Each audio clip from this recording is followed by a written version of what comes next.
9절 말씀 보십시다.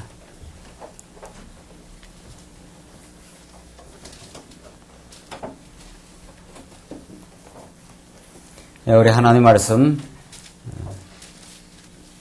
고약성의 전도서 8장 9절 말씀입니다.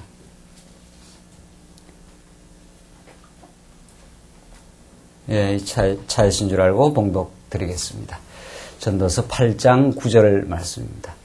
내가 이런 것들을 다 보고 마음을 다하여 헤아려서 행하는 모든 일을 살핀즉 사람이 사람을 주장하여 해롭게 하는 때가 있으며 내가 본즉 악인은 장사 지낸 바 되어 무덤에 들어갔고 선을 행한 자는 거룩한 곳에서 떠나 성읍 사람의 잊어버린 바 되었으니 이것도 헛되도다. 악한 일에 징벌이 속히 실행되지 않으므로 악인 인생들이 악을 행하기에 마음이 담대하도다. 죄인이 100번 악을 행하고도 장수하거니와 내가 정령이 안 오니 하나님을 경외하여 그 앞에서 경외하는 자가 잘 될 것이요 악인은 잘 되지 못하며 장수하지 못하고 그날이 그림자와 같으리니 이는 하나님 앞에 경외하지 아니함이니라. 우선 13절까지 봉독 드렸습니다. 우리 전도서 말씀을 통해서 하나님이 이 땅에 행하시는 영원한 행사, 장차 오실 메시아를 통해서 이루실 영원한 그 복을 우리 전도서 말씀을 통해서 지금 확인해 가고 있습니다. 전도서 기자는 인생의 그 흥망성쇠를 높고 낮음을 온몸으로 다 경험하고 참 이 땅에서 누려볼 만한 모든 쾌락과 부귀와 영화도 누려보고 또 인간이 타락으로 말미암아 나락으로 떨어져서 하나님 떠난 삶을 경험했던 그 솔로몬이 이 전도서를 쓰고 있기 때문에 우리에겐 더욱 설득력을 가지고 더욱 복된 의미로 다가옵니다. 도무지 인생의 궁극적 가치가 무엇인가?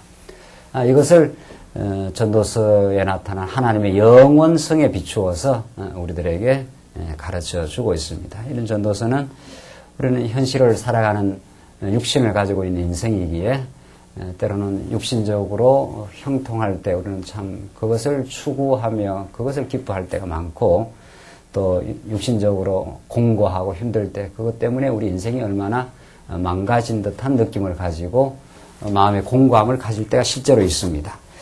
그런 하나님의 그 부침, 인생의 오르락내리락을 우리라고 경험하게 되는 궁극적 가치가 무엇인가? 하나님 무엇을 우리들에게 결국은 가르쳐주기 위해서 땅에 나고 살고 결국은 하나님께서 부르시면 가야 하는 그런 인생의 길을 가게 하시는가 하는 그 근본적인 해답이 이 전도서에 잘 나타나 있습니다. 오늘 저녁 전도서 우리는 지금 후반부의 말씀으로 우리가 진입하고 있는데 후반부에 나타난 그 여호와의 그 영원한 그 행사. 우리 전반부가 인생의 무익한 사실. 전도서는 크게 이제 봐서 이제 두 부분으로 나누어지는데 인생들의 무익한 사물. 이게 전반부 나타나는 것이고 이제 후반부가 여호와 하나님의 영원한 행사입니다. 영원한 행사. 우리 지금 전도서를 이해하는 데에서 이 두 가지를 우리는 분리해서 이제 보지 않는다 하는 것이 전도서를 바라보는 데 가장 중요합니다.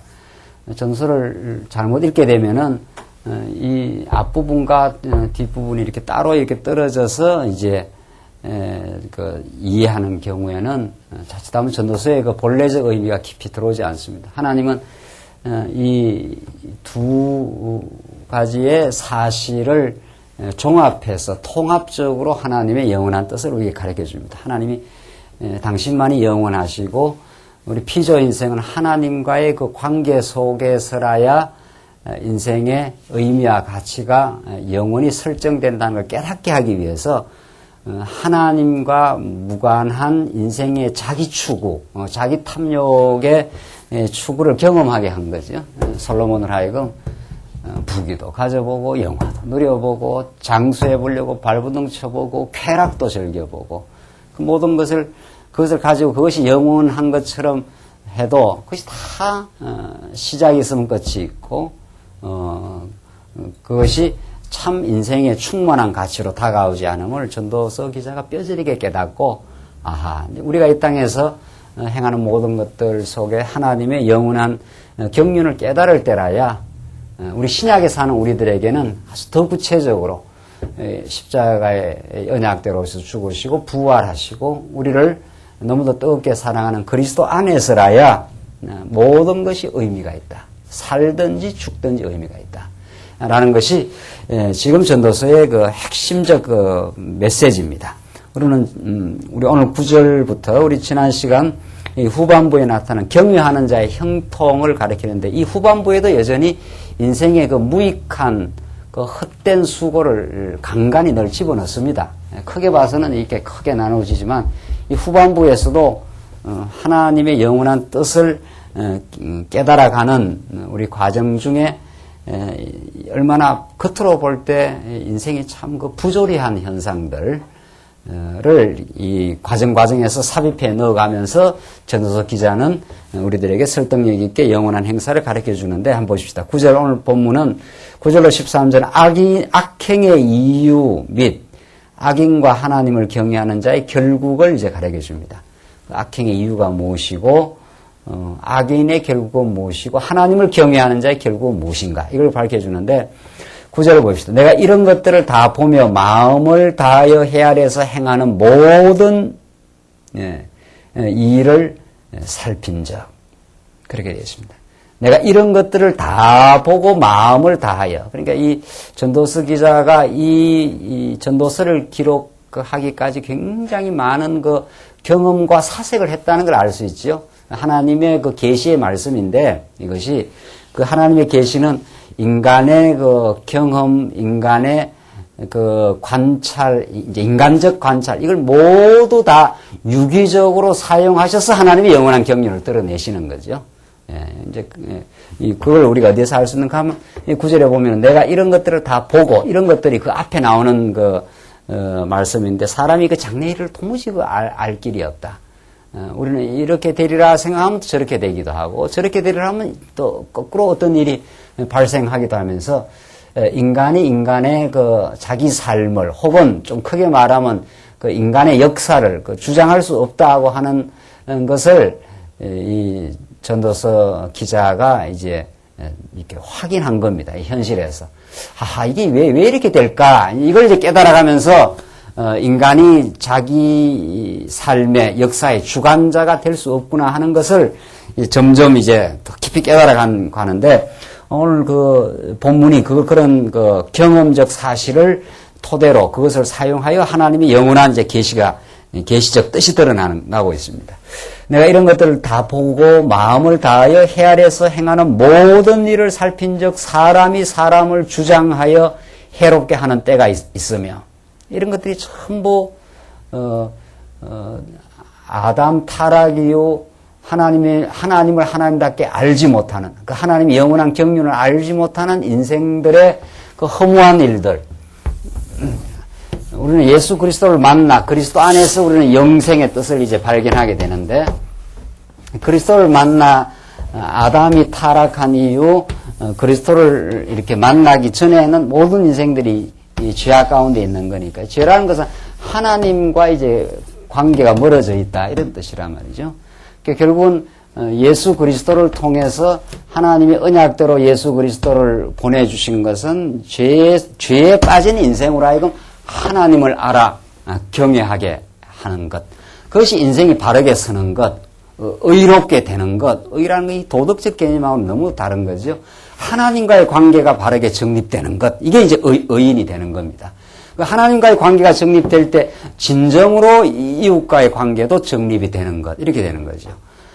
그러니까 하나님과의 관계 정립이 없이 이웃과 아무리 관계 정립을 하려고 해도 안 되잖아요.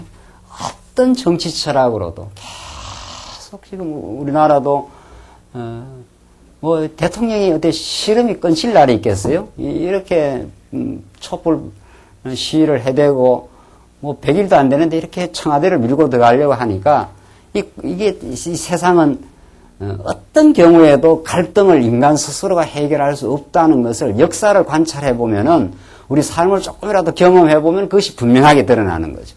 그래서 하나님과의 이 관계 정립, 이게 기독교의 근본이라는 거죠. 하나님 영원히 살아계시고, 그만이 주관자이시고, 그만이 우리들에게 복을 허락할 수 있는 분, 그분을 아는 것, 그때라야 이제 우리는 죄에서 해방받아 예수의 지체가 되고 하나님을 경외하는 인생이 되는 것. 이렇단 말이죠. 이게 이제 결국은 우리 인생이 근본적으로 바르게 정립되는 일인데, 그런 하나님을 알지 못하면 인생이 죄 가운데 빠져 있기 때문에 하나님을 모르니까 하나님 노릇을 하는 거죠, 우리 인생이. 하나님을 모르면 하나님 노릇하게 되면 사람이 사람을 주장하는 이런 일이 생긴다는 거죠. 그래서 사람이 사람을 주장하여 해롭게 하는 때가 있나. 이게 모든 이 세상의 모든 악의 뿌리가 하나님과 같이 되고자 함. 이게 악의 뿌리인데, 그것이 어떤 결과로 나타나는가? 사람이 사람을 자꾸 주장을 하려고 한다는 거예요. 주장을 하는 사람도 나중에는 그것이 괴로운 일이 되고, 또 그 주장을 받는, 그 억압을 받는 거죠. 이것은 주장을 한다 하는 말은 딴 말로 말하면 억압을 하는 거니까. 진리만이 우리를 자유케 하고, 진리만이 우리는 다른 사람의 가지고 있는 그대로를 존중하고, 그대로가 잘 이렇게 발현되도록 도와주는 일. 그게 이제 교회가 그런 거 아니에요? 교회는 우리가 죄에서 해방되어져 가는, 죄에서 이제 원리적으로는 근본 해방된 사람들이고, 우리는 하나님 우리 의롭다 해버렸기 때문에, 그런데 죽는 날까지 점점 구체적으로 이제 성화의 삶을, 성숙의 삶을 걸어갈 때는 다른 사람을 주장하는 것으로부터 우리가 점점 벗어나는 것. 다른 사람을 주장하는 게 아니라 섬기는 삶이 되어지는 것. 이제 이게 우리 예수를 믿는, 영생을 누리는, 생명의 말씀을 우리 깨닫는 우리 인생이 이 땅에서 경험하게 되고, 그 신령한 그 가치를 우리가 구체적으로 깨닫게 되는 일들. 이게 이제 사람이 사람을 주장하여 해롭게 하는 때가 있느니라. 때가 있으며, 이게 다 이 죄로부터 발생되는. 어떤 경우에도 인간이 무엇을 가지고 무엇을 누려도 죄의 문제의 해결이 없이는 예수를 만나 생명의 말씀 안에 들어가지 않고는 이 사람이 사람을 주장하는, 그래서 억압하고 갈등하는, 이것에서 못 벗어난다는 거죠. 10절 보시면, 내가 본적 악인은 장사 지낸 바 되어 무덤에 들어갔고 선을 행한 자는 거룩한 곳에서 떠나 성읍 사람이 잊어버린 바 되었으니 이것도 헛되도다. 그러니까 악인은 악인대로 장사 지낸 바 되어 무덤에 들어갔고, 선을 행하는 자, 나름대로 뭐 선을 행하는 자도 거룩한 곳에서 떠나 성읍 사람이 잊어버린 바 되고, 이 땅에서 선을 행한다고 뭐 많은 사람들이 오는 세대가 그걸 기억해 주거나 그렇지도 않는다는 거예요. 11절, 악한 일의 징벌이 속히 실행되지 않으므로 인생들이 악을 행하기에 마음이 담대하도다. 참 재밌는 표현이죠. 예. 악을 행할 때마다 막 그때그때 막 징벌이 떨어져 버리면은 죄악의 현상이 좀 제어가 될 수도 있어 보이는데, 뭐 히틀러 같은 사람은 뭐 수백만을 죽여도 그때 징벌이 안 일어난다는 거죠. 그러니까 이건 내가 하는 것이 올바르구나 이렇게 생각할 가능성이 있다는 거죠. 이래서 이 세상은 참 부조리함으로 가득 찬 곳이다.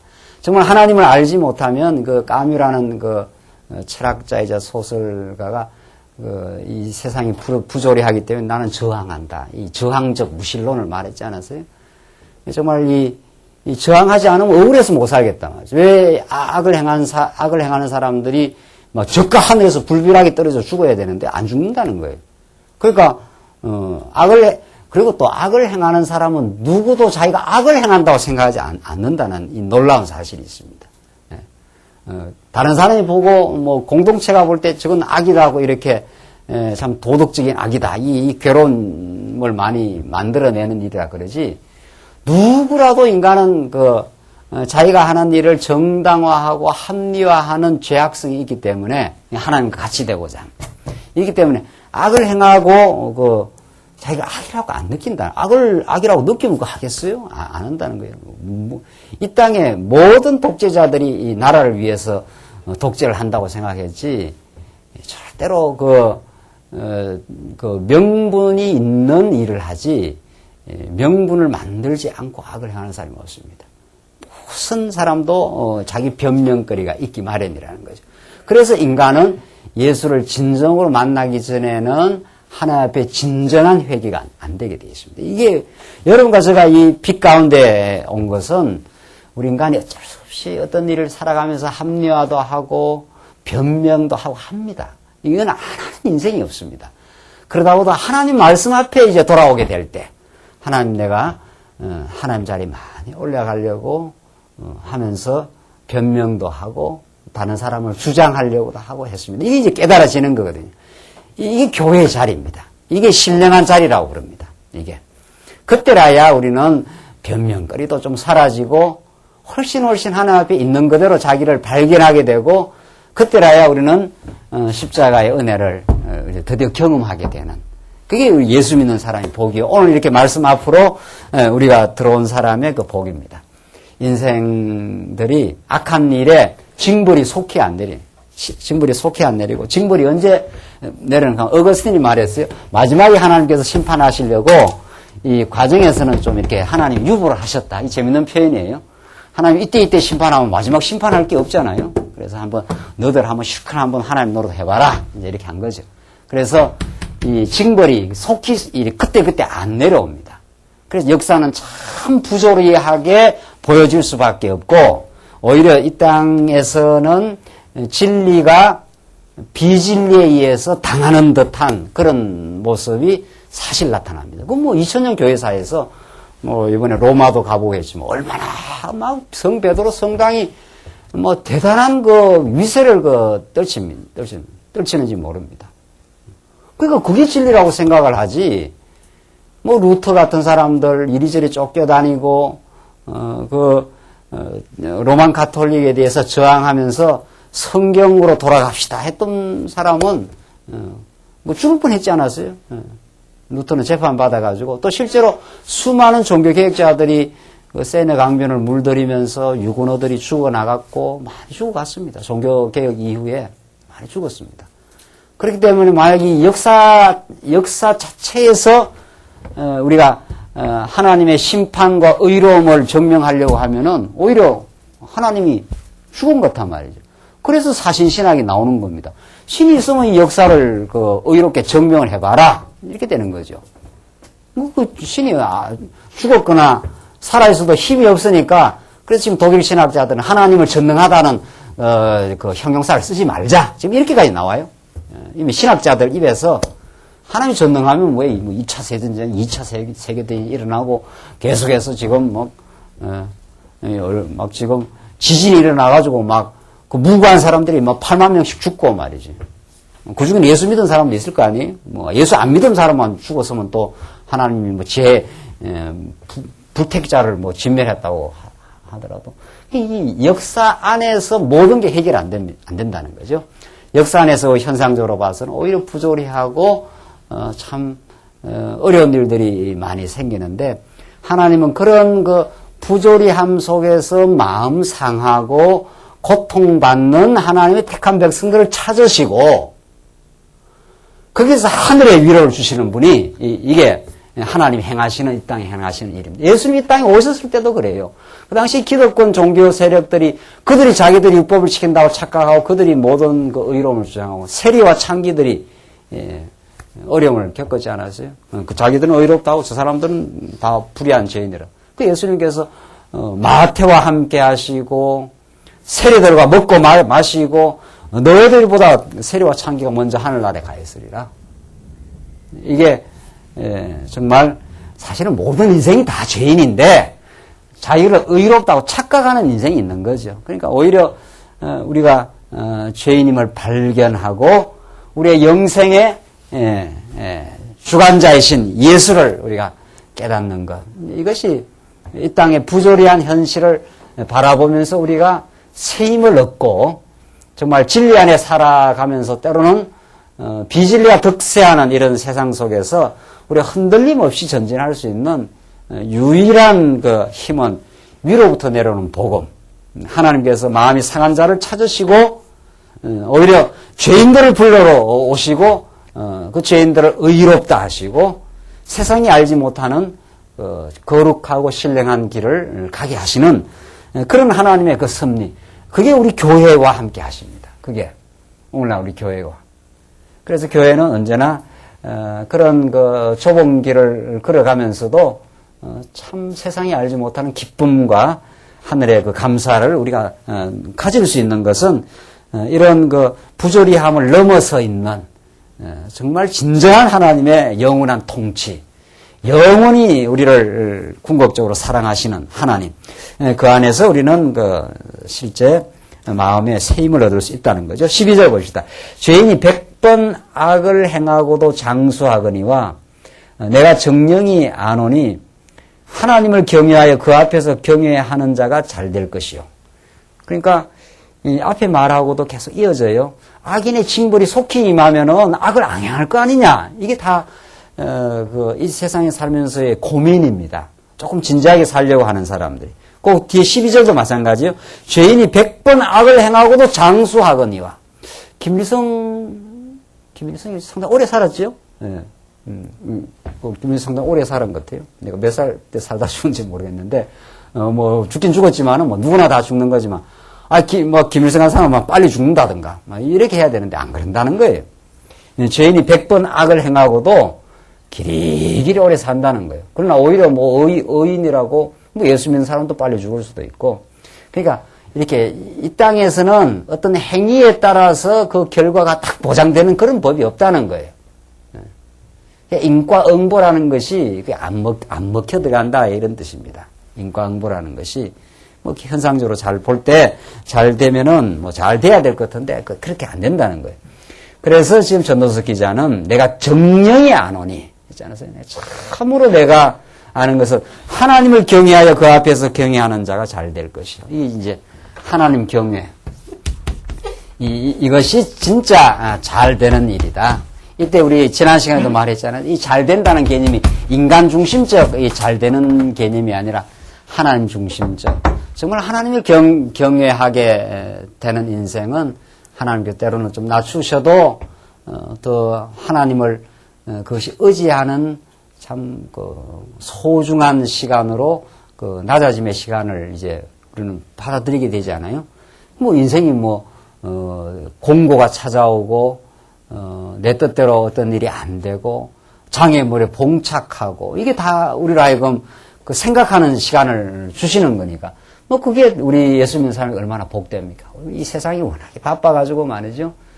다 이리저리 바쁘게 뛰고 이리저리 하기 때문에 하나님께서는 참 우리에게 기도하는 시간, 하나님을 생각하는 그런 그 시간을 틈틈이 주시잖아요.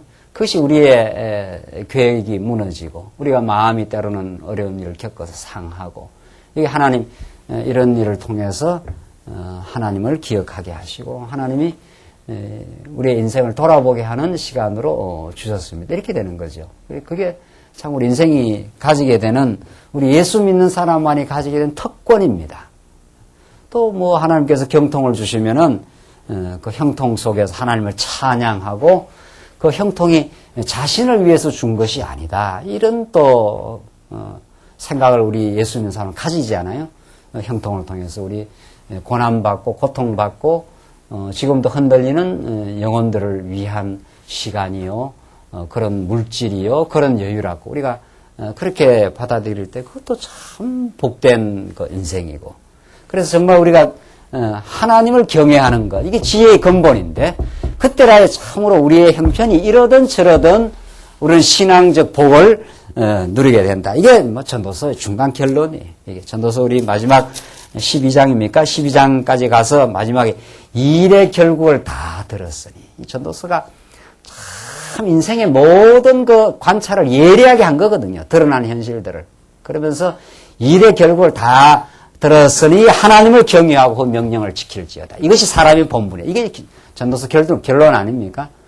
무엇을 경험해도 그것이 하나님이 주셨고 하나님이 그 일을 통해서 하나님의 영원한 경륜과 사랑을 결국 우리는 받고 있는 존재라는 것을 깨닫게 하시는 데 있다. 그래서 지금 12절 말씀이 앞에 죄인은 100번 악을 행하고도 장수하거니와 이 얼마나 현실이 부조리하게 보이느냐. 그것 때문에 너무 절망하지 말라. 그것 때문에 예수 믿고 왜 저래 예수 안 믿는 사람들은 저렇게 잘 되는데 나는 예수 믿고도 참 원치 않는 고난도 찾아오고 애매한 고통도 찾아올 때가 얼마든지 있거든요. 그때 오늘 전도서 기자가 가르친 대로 하나님을 그 속에서 경외하게 될 때 이건 솔로몬 기자가 그 이전 이스라엘 역사를 얼마나 많이 잘 안 사람입니까? 다윗이 하나님 앞에서 물맷돌 하나 가지고 얼마나 골리앗을 때려 눕히는 이스라엘에게 큰 공을 세운 사람 아닙니까? 이스라엘 국가를 오히려 수렁에서 건진 큰 공을 세운 사람이지만은 사울이 시기하는 바람에 다윗이 십수년을 유대 광야를 정말 이리저리 그냥 죽은 개 쫓겨다니듯이 그렇게 피신하고 쫓겨다니고 고난을 치릅니다. 그러나 다윗의 많은 시편들, 다윗의 그 전반부에 그 많은 시편들이 사울에게 쫓겨다닐 때 그렇게 그 앞에 돼 있잖아요. 그때 전부 만들어낸 좀 찬란한 시들입니다. 그래서 참 불의한 일을 당하거나 애매한 고통이 오히려 우리의 신앙을 더 자라게 하고 하나님을 더욱 경외하게 만드는 참으로 잘되게 만들어 가시는 하나님의 복이다. 이것이 모든 것을 합력하여 선을 이룬다는 바울의 사상과 그대로 일치하는 거죠. 13절을 보십시다. 악인은 잘되지 못하며 장수하지 못하고 그날이 그림자와 같으리니 이는 하나님 앞에서 경외하지 아니함이니라. 악인은 과정적으로는 잘되는 것 같지만 궁극적으로 잘되지 않는다. 이때 악인 하는 것은 도덕적 악이 아닙니다. 이게 선악. 도덕적으로 아무리 선악이 있어도 이건 인간 중심이기 때문에 하나님 보실 때 이게 전부 다 우리는 악으로 보는 거죠. 이게 인간이 이걸 선이다, 이걸 악이다 아무리 규정해도 우리는 하나님이 기뻐하시는 참 선에는 이제 못 이르는 거죠. 못 이르는 거다. 하나님 보실 때는 인간이 다 타락해서 자기가 기준으로 해서 선악을 규정하지만은 하나님 보실 때는 그 전부가 다 악으로 규정하는 거죠. 그래서 의인은 없나니 하나도 없도다. 이것이 우리가 참 위로부터 온 그 진리를 깨달아 우리가 깨닫게 되는 진정한 우리의 모습인 거죠. 하나님 우리 안에는 이 사람이 볼 때는 선의 모습이 있었는 것 같았지만은 하나님 보실 때는 그 모두가 내가 하나님을 떠나서 행했던 일들입니다. 이게 우리의 회개의 자리요, 예수를 만나게 되는 자리요, 말씀에 사로잡히는 우리의 복된 자리죠.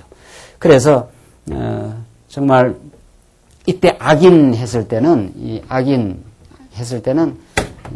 하나님이 보실 때 모든 것을 악으로 규정하는 그런 악입니다. 그러면 우리가 선을 행한다, 우리가 의인이 된다 하는 것은 이런 자기 중심이 아니라 하나님이 우리를 의롭다 하시는 하나님 편에서 우리를 덧입혀 주시는 그때 우리는 의인이 되고 하나님을 경외하게 되는 거죠. 자, 그래서 14절 보시면은 14절로 15절 보시면 의인과 악인의 응보가 헛되다고 말하며 희락을 이제 칭찬합니다. 14절로 15절 보십시다.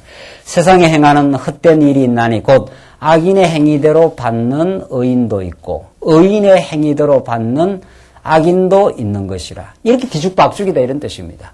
악인의 행위대로 받는 의인도 있고 나름대로 이때 의악하는 건 다 현상적인 건데 나름대로 이렇게 의를 행해도 결과가 악인들이 받는 그 결국을 받아버린다는 거죠. 그리고 거꾸로 의인의 행위대로 받는 악인도 있는 이 악인인데 실제로는 의인의 행위의 결국을 받는 그런 일이 있을 수 있다는 거죠. 현상적으로 말한다면 이게 얼마나 헛된 일이냐. 얼마나. 그래서 그 현상적인 그 의를 추구하면서 그것이 내가 의롭다 이렇게 착각하면서 사는 것이 얼마나 이 땅에서 안 맞느냐 이 말입니다. 오히려 나름대로 의를 추구하는데 악인의 행위대로 결과를 받는 사람이 있는가. 악을 행하는 그런 사람도 의인의 행위대로 받는 이 부조리함이 이 땅에는 얼마든지 있을 수 있는 거죠. 지금 전도서 기자는 이런 그 예리한 지금 관찰을 하는 겁니다. 재판장에 가보니까 거기도 악이 있도다. 계속 지금 전도서 기자가 하나님을 떠나서 의롭다. 하나님을 떠나서 악을 행한다. 그러니까 나는 좋은 결과 반드시 올 것이다. 이런 그 착각에서 벗어나라는 거죠. 그래서 15절 보시면 이는 내가 이에 내가 희락을 칭찬하노니 이는 사람이 먹고 마시고 즐거워하는 것보다 해 아래에서 나은 것이 없음이라. 하나님이 사람으로 해 아래에서 살게 하신 날 동안 수고하는 중에 이것이 항상 함께 있을 것이라. 이런 본문 보면 참 이거 오해하기 쉬워요. 예, 이 전도서. 그러니까, 이 본문은 15절 보면 내가 희락을 칭찬한다. 이 쾌락이거든요. 이때 희락이라는 게. 그래, 먹고 마시고 즐거워하는 것보다 해 아래에서 나은 것이 없다. 그게 최고다. 노세 그거 아닙니까? 늙어지면 못 노니까 말이지. 젊어서 놀아야 된다. 이거 좀 비슷해요. 그 뉘앙스가. 이게 다 현상적인 이야기입니다. 이 본문을 궁극적인 메시지로 받게 되면은 전도서 기자가 인간의 그 쾌락을 찬양했다. 이렇게 될 거 아니냐 말이죠. 그렇지 않습니다. 이 부조리한 현실이 이렇게 부조리하기 때문에 가장 이 땅에 현실적으로 가장 나은 건 쾌락주의다. 이런 뜻입니다. 그러니까 쾌락주의는 사실은 우리가 가난하고 할 때는 돈 버리는 게 최고의 인생의 가치지만 돈을 어느 정도 버려놓고 나면 인생이 다른 의미가 없습니다. 그래서 모든 서구 문명이 쾌락주의로 귀결되게 되어 있습니다. 이게 한국도 마찬가지입니다. 한국도. 60년대 가난했다가 지금 어느 정도 잘 살게 되면 삶이 하나님을 떠나서는 다른 데 가치를 둘 수가 없습니다. 그럼 어떻게 먹고 마시고 즐거워할까? 이게 되는 거죠. 그럼 쾌락은 우리들에게 참 즐거움을 주는가? 그건 그렇지 않다는 거죠. 쾌락의 그 끝은 반드시 그 허무로 그렇게 나타나야 되겠습니다. 그러니까 구라파가 그 허무주의가 그 팽배하고 자살률이 많아지고 이제 그렇게 되게 되겠습니다. 필연적으로. 모든 인생은 영혼을 가지고 있기 때문에 특히 하나님 택한 백성은 이제 살아있는 영혼인데 영혼이 충족되지 않고서는 어떤 환경의 충족도 그 사람을 진정으로 샘솟는 기쁨을 가져올 수 없다. 이게 성경의 가르침입니다. 이게 진리의 가르침이에요. 우리가 뭐 먹고 마시는 것이 불필요하다라든가 이런 이야기, 이런 극단적인 이야기를 지금 전도서 하는 게 아니라 하나님이 주시는 거 잘 절제하고 또 뭐 우리 참 특히 예수 믿는 사람 간에 잘 즐거이 식사하고 교제하고 뭐 얼마나 좋은 일인지 모르겠어요. 예수님도 뭐 먹고 마시고 했으니까 예수님 보고 먹기를 탐한다고 그 당시 사람들이 많이 그 정절하고 했는데 그러나 우리의 그 근본은 오늘 이 전도서 기자는 만약에 이 땅뿐이라면 이런 뜻입니다. 이 땅뿐이라면 먹고 마시며 즐거면 그게 이 땅이 최고다. 그래서 모든 사람의 가치관은 그쪽으로 가고 그 끝을 가게 되면은 반드시 허무가 도사리고 있습니다. 그게 역사의 그 돌고 돕니다. 역사는 이 실존주의가 인간의 존재하게 실존주의 그다음 이 쾌락주의 실존주의 다음에 뭐 물질주의라 해도 되지 않겠어요? 하나님 떠나면 물질주의가 쾌락주의를 낳고 이 쾌락주의가 허무주의를 낳고 이게 다시 이렇게 돕니다. 이렇게 다시 언제나 이 순환 고리를 떠나본 적이 없습니다. 인류의 역사가. 인간이란 하나님을 떠나서 인간 스스로가 나는 나다 이 말이거든요. 하나님을 떠나면은 하나님을 떠난 그 가치관은 인간인 나로부터 내가 좋은 것이 내 삶의 가치다. 그러면 인간이 물질로 지어진데 영혼을 잃어버린 인생은 물질로 지어졌기 때문에 물질이 그렇게 소중하게 되어 있습니다. 물질이 수단이 되는 게 아니고 목적시 반드시 되게 되어 있습니다. 자본주의도 그렇고 공산주의도 전부 다 물질적 토대입니다. 물질적 토대에서 인간을 규정하는 거예요. 그러니까 자본주의, 공산주의가 뭐 다른 것 같아도 알고 보면 다 결국은 돈이요, 물질의 가치 추구 이렇게 되게 되어 있습니다. 이게 우상이라는 거죠. 그러면 이것이 어느 정도 이게 없을 때는 이게 목적이 되지만 이게 어느 정도 충족되면 그 다음에 이쪽으로 가게 되어 있습니다. 반드시 이쪽으로 가게 되어 있습니다. 반드시. 어떻게 해야 즐길까? 그래서 건강, 모든 게 그쪽으로 가게 되어 있는 거죠. 지금. 가치관. 그럼 그 뒤에 무서운 허무주의가 도사리고 있습니다. 그 뒤에. 그것이 얼마나 그 어리석은 그 쳇바퀴를 우리 인생은 사실은 돌 수밖에 없음을 지금 전도서 기자가 우리들에게 잘 가르쳐 줍니다. 하나님 안에서, 그러면 인간은 쾌락도 없고 뭐 그렇게 사는, 그렇지 않습니다. 우리는 신령한 쾌락이 있는 거죠. 우리 예수 믿는 사람의 사도 바울이 항상 기뻐하라 할 때, 그때 기쁨은 참 예수를 믿고 먹고 마시더라도 예수 안에서 먹고 마시고, 이게 참 식사도 우리가 참 성도들과 함께 감사하면서 식사하고 하나님의 은혜를 우리가 함께 나누고, 이건 정말 얼마나 복된 그 교제요, 정말 아름다운 그 자리인지 모릅니다. 우리 뭐 주일날 점심시간 때, 주일날 점심 때 반찬이 얼마 없어도 그렇게 기쁘고 즐거운 것은 우리가 말씀을 같이 나누고, 한 삶의 그 목적을 같이 나누고, 당신이나 나나 한 진리를 지금 깨닫고 있습니다. 내가 이 땅에 살아가는 의미가 하나님의 사랑을 깨닫고, 내가 이제 돌아갈 곳이 있다고 느끼고, 나그네의 삶을 충실하게 우리가 살기를 바라고, 우리가 주어지는 연단과 때로는 공고가 나를 더 깨닫게 하시는 하나님의 뜻입니다라고, 그런 삶의 의미에 충만한, 그때 우리에게 주신 물질도 의미가 있고, 우리에게 모든 주어진 환경도 그것을 우리는 참 하나님 주신 것으로 받아들이면서 절제하게 되고, 그래서 성령의 마지막 열매가 그 절제로 나타나지 않아요. 그러니까 현대인들은 쾌락주의, 물질주의는 이 절제를 모르는 거거든요. 이거는. 절제를 모르는 그 속에서는 결코 그것이 참 기쁨이 될 수 없음을 우리 삶의 역사 가운데서 너무도 그건 사실은 절실하게 우리가 오늘 본문 말씀은 전도서 기자가 이 쾌락주의를 찬양하는 것이 아니라, 만약 부조리한 현실, 하나님이 만약에 없다면 이런 뜻입니다. 해 위에 우리가 참으로 깨달아야 될, 그로부터 주어지는 사랑과 그의 경륜과 한번 우리를 언약대로 붙드시면은, 예수 안에 붙드시면은 우리를 버리지 않는 그 집요한 하나님의 사랑, 그걸 깨달아야 우리의 기쁨과 우리 삶의 의미가 넘치는데, 그걸 없으면은 인간은 쾌락으로 그 자체로 그게 최고지, 뭐 인생을 진지하게 살겠다고 뭐 고민하고 해봐야 그게 답이 안 나온다는 거죠.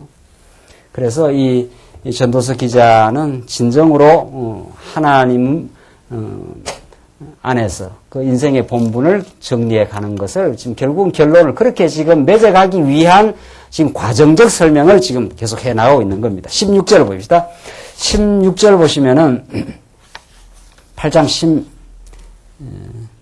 16절로 9장 1절까지인데, 하나님의 행사를 지혜로도 알 수 없는 이유를 노래합니다. 하나님의 행사는 아무리 그 인간이 지혜를 궁구해서 찾아도 알 수 없다는 것을 9장 1절까지 말합니다. 다시 한번 보십시다. 16절. 내가 마음을 다하여 지혜를 알고자 하며 세상에서 하는 노고를 보고자 하는 동시에 밤낮으로 자지 못하는 자도 있도다.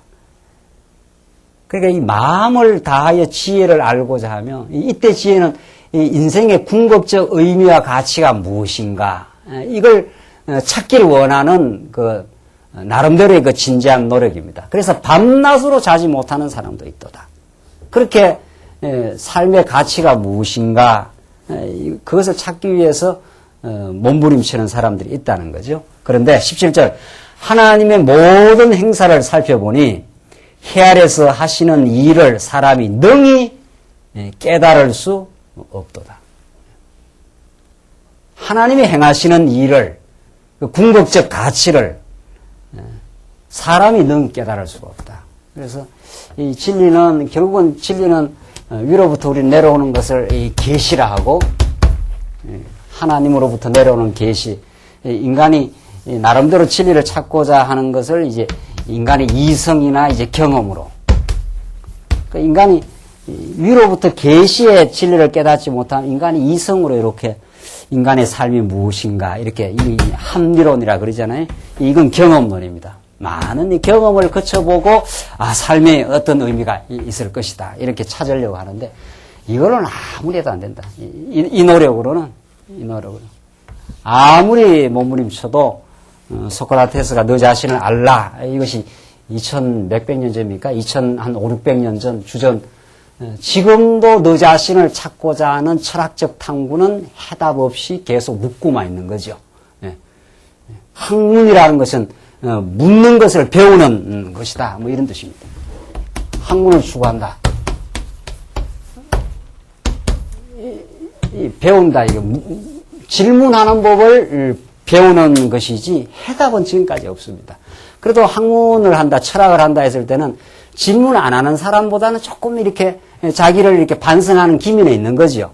도대체 내가 왜 사느냐 이렇게 질문을 하는 거니까. 아예 뭐 질문도 없이 막 진성처럼 사는 짐승 이하로 막 사는 수도 있는 거지만 인생이 따지고 보면은. 그러나 이게 좀 여기 좀 고상한처럼 보여요. 그러나 이건 고상한 게 아닙니다.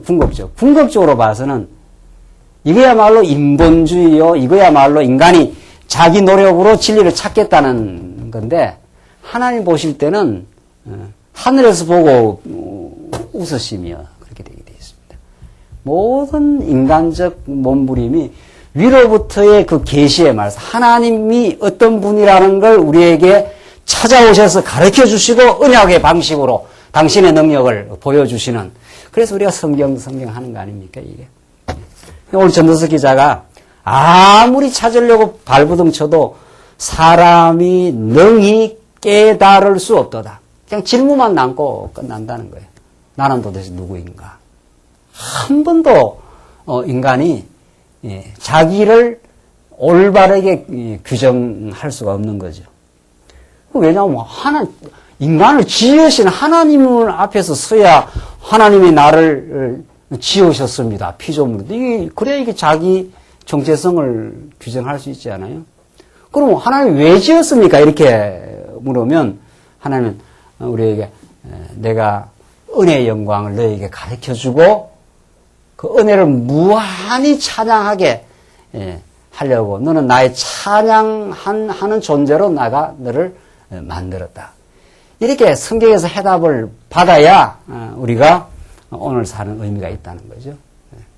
오늘 왜 우리는 하루 일어나서 이런 일 저런 일 겪으며 살았느냐. 저도 오늘 약간 그 마음이 약간 우울한 때가 있었어요. 이런저런 일이 있으면서. 왜 이런 일을 내가 겪어야 되는가. 이런 게 있단 말이죠. 그래서 그 자체로 봐서 그 해답이 안 나옵니다. 절대로. 하나님이 뭔가 하나님의 능력을 보여주시고 내가 하나님을 더 의지하게 만드시려는 하나님의 섭리 가운데 나로 하여금 어떤 일을 겪게 하시고 이렇게 되는 거죠. 틀림없이. 거기에 가야 해답이 떨어지게 돼 있어요. 그래서는 계시의 말씀 앞으로 하나님께서 나를 이끄셔야 내가 이렇게 생각한다. 내가 경험했던 애가 이렇다. 이런 걸로는 절대 해답이 안 떨어져요. 이건 다 자기 주관이에요. 그래서 사사기에서 다 인간이 자기 소견에 오른 대로. 우리는 이 말씀을 여러분과 제가 들어야 여러분과 제가 오늘 이런 일도 겪고 저런 일도 겪고 다 했지 않았어요? 뭐 사업이 되기도 하고 안 되기도 하고 때로는 우울하기도 하고 때로는 내 뜻대로 되어서 승승장구하기도 하고 그 자체 안에 의미가 없습니다. 그 모든 일을 겪고도 계시의 말씀 앞으로 오면 오늘 전도서 기자 말씀 앞으로 오면 우리가 스스로 깨달을 수가 없었던 그 이유, 내가 왜 이 일을 겪어야 하는지 그 해답이 안 들어보면 남편도 탓해야 되고 아내도 탓해야 되고 자식도 탓해야 되고 사장도 탓해야 되고 이제 그렇게 되는 거예요. 이제 해답이 안 떨어지면은 이제 탓하는 쪽으로 이제 나가게 돼 있는. 그러나 우리가 계시의 말씀 앞에 서면은 우리가 예수 앞에 서게 되면은 너는 나 사랑하는 백성이요. 이렇게 하나님의 말씀이 떨어진단 말이에요. 그럼 왜 하나님 사랑하는데 일을 겪게 하십니까? 이 길이 광야 길이 아니냐. 이렇게 답이 떨어져요. 틀림없이. 아, 그렇습니까? 내 옛사람이 있어서 하나님, 그 옛사람을 하나님께서 무너뜨리시려고. 그래서 우리를 더 가벼운 인생으로, 자유하는 인생으로 만드시려고. 아직도 하나님을 인정하지 않는 옛사람을 하나님께서 무너뜨리시려고 이 일을 겪게 하셨습니다. 해답이, 성경이 밝은 빛을, 계시의 빛을 비추어주고, 거기에 대한 해답이 맞습니다, 하나님. 그것 때문에 내가 이 일을 겪고 오늘 하루를 경험했습니다. 이렇게 정리 안 하면 우리 머리가 정리가 안 됩니다.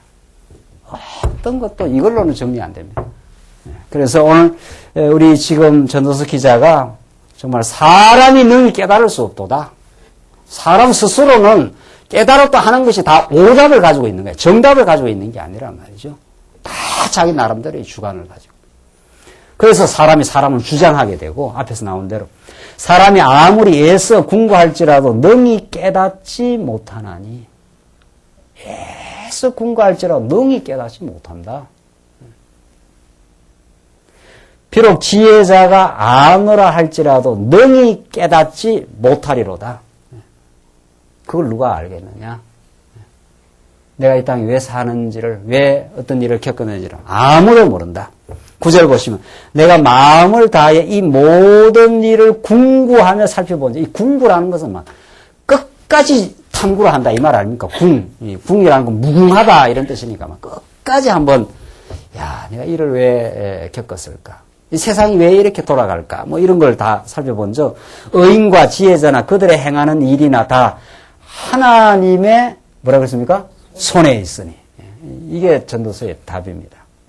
의인, 지혜자, 뭐 그들의 행하는 것이나 다 하나님의 손에 있으니 사랑을 받을런지 미움을 받을런지 사람이 알지 못하는 것은 모두 그 미래임이니라.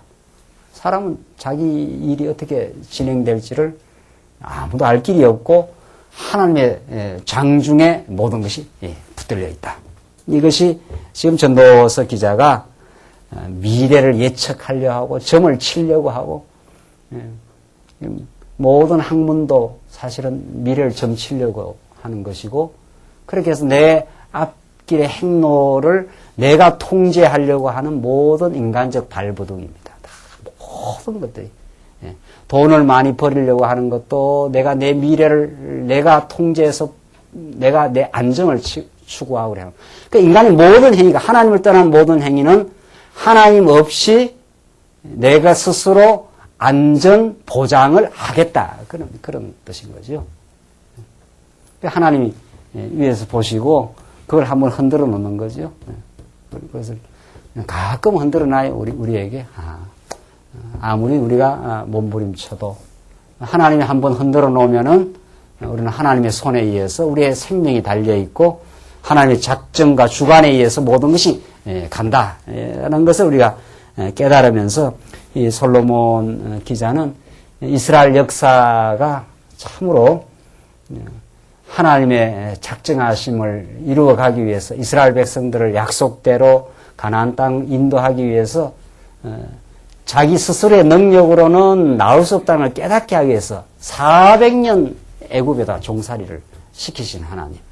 도저히 자기 능력으로 나올 수 없다. 하나님의 능력으로 나오게 한다면 하나님 위로부터 만나와 하나님이 도우시는 손길에 의해서만 광야를 살 수 있다는 걸 깨닫게 하기 위해서 그 언약의 성취 과정에 광야를 걷게 하신 하나님. 가나안 땅에 들어와서도 이른 비와 늦은 비가 내려와야 또 살 수 있다는 걸 깨닫게 하신 하나님. 이게 이스라엘 백성 언약대로 경륜을 이루어가면서 모든 것이 내 손에 달려있다 하는 것을 하나님께서 궁극적으로 알게 하시고 그것을 믿게 하시려고 하나님께서 이스라엘의 수백 년의 역사를 아브라함으로부터 이 솔로몬 때까지 1000년의 역사를 하나님께서 인도해 오시고 하나님의 뜻 가운데 이 다윗과 솔로몬 나라를 이루어 주셨다 하는 것이 솔로몬이 결국은 지난날 이스라엘의 언약 성취의 역사, 하나님께서 약속대로 이 나라를 강건하게 이루어 주신 이거 역사가 인생의 손에 달려있지 않다. 이 아도나이가 다윗과 아도나이, 솔로몬은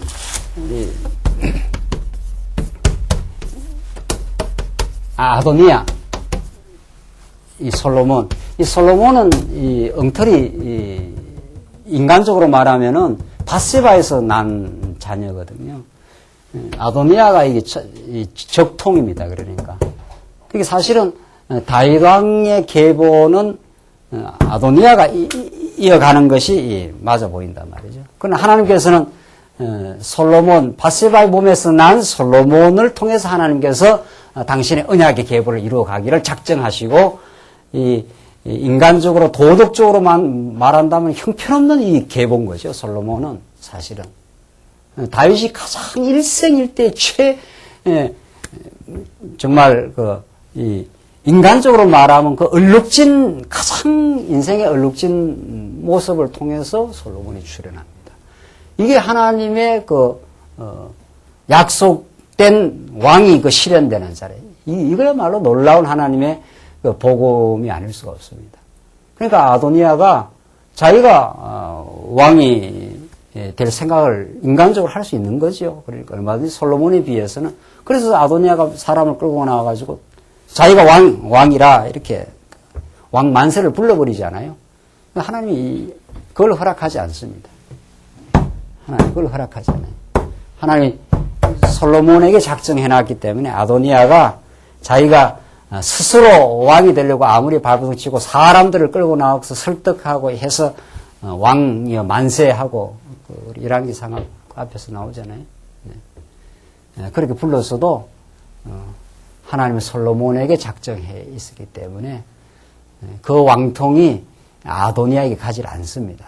이걸 솔로몬은 자기의 지나온 이스라엘 전체의 역사, 자기가 왕이 된 역사, 이 모든 것들이 자기가 인간적으로 왕이 될 수 있는 그런 조건, 그런 자격으로 봐서는 솔로몬이 왕이 될 수 없지만은 아도니아가 마땅히 왕통을 이어갈 사람이지만은 실제 현실은 하나님의 정하신 약속대로 하나님의 손에 달려 있다고 하는 이 사실을 하나님의 손에 있으니 사랑을 받을는지 미움을 받은지 사람이 알지 못한다. 우리 봐서는 아도니아가 다윗 사랑을 잘 받아가지고 왕통을 이어가야 이게 맞아, 인간적으로 보면 맞아 보이지만 하나님의 사랑은 아도니아에게 있는 것이 아니라 솔로몬에게 있습니다. 오히려 바세바와 같은 범죄한 인생, 얼룩진 그 속에 하나님의 은총과 자비가 함께 하시고 그 왕통을 타고 예수님이 이 땅에 죄악된 몸을 걸머지시고 이 땅에 오셔서 하나님이 우리에게 무한한 자비와 사랑을 베풀어 주신 여기에 우리가 감동하고 여기에 하나님이 우리와 정말 함께 하십니다. 우리는 하나님 앞에 범죄한 인생이요. 때때마다 하나님의 영광을 탈취하려고 사람이 사람을 주장하려고 하는 인생이요. 어리석은 우리 존재들이 우리 삶 속에서 너무도 명백하게 드러나고 또 우리가 우리 자신의 그 죄악을 알지 못하고 세상살이 하면서 많이 자기 의의를 주장하기도 하고 자기의 죄악을 깨닫지 못하던 존재들이었지만은 하나님은 오늘 이렇게 여러분과 저를 이 계시의 말씀 앞으로 우리를 부르셨어요. 그 밝은 빛 앞에 서게 할 때 우리 머리끝에서 발끝까지 상처투성이요. 하나님의 은혜의 보호하심이 아니면 살 수 없는 인생이요. 어리석은 존재라는 것을 깨닫고 솔로몬이 정말 오늘 이 전도서를 기록하듯이 모든 흥망성쇠를 경험하고 범죄 속에서 몸부림쳤던 다윗과 바세바의 아들로 태어난 솔로몬이 하나님이 죄인을 구원하시고 그 언약적 사랑을 우리에게 보여주시는 그 무한한 자비가 함께 있는 정말 하나님의 손에 우리 인생과 언약의 뜻이 우리들에게 있어서 우리가 지금 예수 안에 이렇게 복되게 살고 있습니다. 오늘 우리 전도서 말씀을 통해서 참 우리가 계시의 말씀을 들음이 얼마나 이 땅에 살아가면서 참 인생의 바른 길을 깨닫게도 하시고 무엇을 경험해도 합력하여 마침내 선을 이루시는 그 하나님을 믿고 우리가 승리 생활할 수 있음을 깨닫고 참 이 말씀이 우리 참 생명의 양식 되시기 바랍니다. 기도하십시다. 우리 자비하신 하나님 아버지 은혜와 사랑을 감사합니다. 솔로몬이 지나온 이스라엘의 역사를 돌이켜보고 자기의 삶을 성찰할 때 자기는 참 하나님의 사랑을 받을 만한 조건과 자격이 있었던 존재가 아니었지만은 하나님이 무조건적으로 붙드시고 하나님이 작정하신 뜻 가운데 그 기쁘신 은혜를 솔로몬에게 베풀어 주셔서 그 영원한 경륜을 깨달아 이제 이 땅에 때로는 불의하게 부조리하게 보이는 현실 속에서 오히려 하나님을 더 깊이 의지하고 배워가는 참 인생의 길을 가게 하신 이 놀라운 전도서의 말씀을 우리 깨닫게 됩니다. 하나님 아버지, 이 땅 살아가는 동안 참으로 영원하신 하나님의 뜻이 그리스도를 통해서 우리에게 이미 이루어지고 지금도 이루어가고 계시고 우리 앞날도 하나님께서 작정하신 뜻 가운데 참으로 우리 옛사람을 무너뜨리고 하나님을 더욱 의지하고 하나님을 경외하는 복된 인생으로 날마다 이끌어 가시는 뜻이 우리에게 있음을 깨닫고 우리 이제 인생의 이유와 가치를 아는 성도답게 당당하게 오늘 하루를 받아들이며 저희들 범사에 하나님 인정하는 삶 되게 하시옵소서. 예수님 이름으로 기도하옵나이다. 아멘.